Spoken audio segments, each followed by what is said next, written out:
ഞാൻ ഇന്നിവിടെ പറയാൻ പോകുന്നത് മറിയത്തിന്റെ സ്വസ്ത്രഗീതമാണ്. മറിയം പറഞ്ഞു, എൻ്റെ ആത്മാവ് കർത്താവിനെ മഹത്വപ്പെടുത്തുന്നു.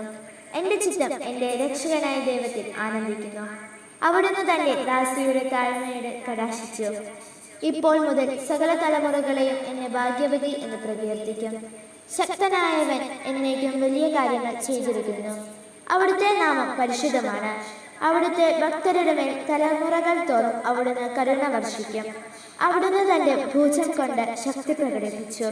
ഹൃദയവിചാരത്തിൽ അഹങ്കരിക്കുന്നവരെ ചിതറിച്ചു. ശക്തന്മാരെ സിംഹാസനത്തിൽ നിന്നും മറിച്ചിട്ടു. എളിയവരെ ഉയർത്തി. വിശക്കുന്നവരെ വിശിഷ്ട വിഭവങ്ങൾ കൊണ്ട് സമൃദ്ധരാക്കി. സമ്പന്നരെ വെറും കൈയോടെ പറഞ്ഞയച്ചു. തന്റെ കാരുണ്യം അനുസരിച്ചുകൊണ്ട് അവിടുന്ന് തന്റെ ദാസനായ ഇസ്രായേലിനെ സഹായിച്ചു. നമ്മുടെ പിതാക്കന്മാരെ അബ്രഹത്തോടും അവന്റെ സന്തതികളോടും എന്നേക്കുമായി ചെയ്ത വാഗ്ദാനം അനുസരിച്ച് തന്നെ. മറിയം അവളോട് കൂടി 3 മാസത്തോളം താമസിച്ചു. പിന്നെ വീട്ടിലേക്ക് മടങ്ങി.